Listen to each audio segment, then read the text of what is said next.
पंडित रामकृष्ण, प्रश्न के ही अस्तित्व को गलत ठहराने वाला ये कैसा उत्तर हुआ?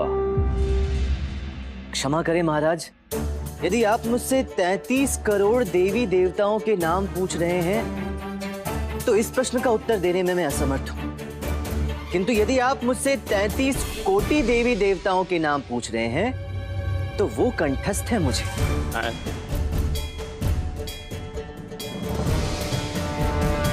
महाराज, ये पंडित रामकृष्णा कितनी विरोधाभासी बात कर रहे हैं। अब भला करोड़ और कोटि में क्या अंतर है? वही अंतर है गुरुवर जो मात्रा और समूह में है, जो सीमित और असीमित में है। महाराज, हमारे वेदों को दूसरी भाषा में अनुवाद करते समय अनुवादक ने गलती से वेदों में लिखे 33 कोटि शब्द को 33 करोड़ समझ लिया, जबकि 33 कोटि का अर्थ है 33 उच्चतम भगवान। पंडित रामकृष्ण, आपको आभास है आप क्या बोल रहे हैं? मैं वही बोल रहा हूं गुरुवर जिसका उल्लेख ऋग्वेद, यजुर्वेद एवं दूसरे उपनिषदों में मिलता है।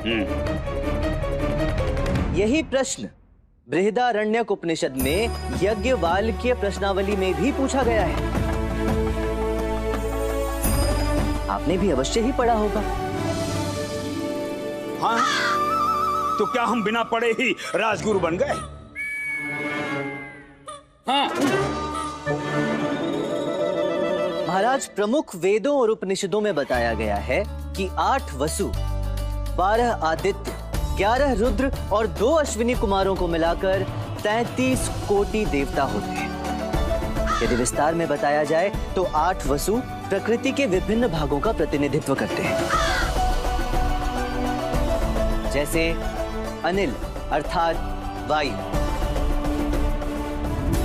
अपस अर्थात जल, द्योस अर्थात अंतरिक्ष, धरा अर्थात पृथ्वी, ध्रुव जिसे हम ध्रुव तारा के नाम से भी जानते हैं,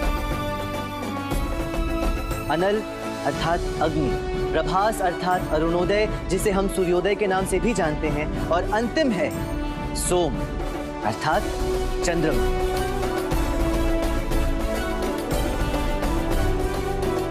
अब 12 आदित्य। 12 आदित्य हमें हमारे सामाजिक जीवन के 12 भागों और वर्ष के 12 माह के विषय में बताते हैं। प्रथम है शक अर्थात नेतृत्व, दूसरा है अंश अर्थात हिस्सा, तीसरा है आर्यमान अर्थात श्रेष्ठता, चौथा है भाग अर्थात धरोहर, पांचवा है धत्री अर्थात अनुष्ठान कौशल, छठा है वस्त्र अर्थात शिल्प कौशल, सातवां है मित्र अर्थात मित्रता, आठवां है रवि या पुषण जो प्रतीक है समृद्धि का, नौवां है सवित्र या पर्जन्य जिसका अर्थ है शब्दों में छिपी हुई शक्ति,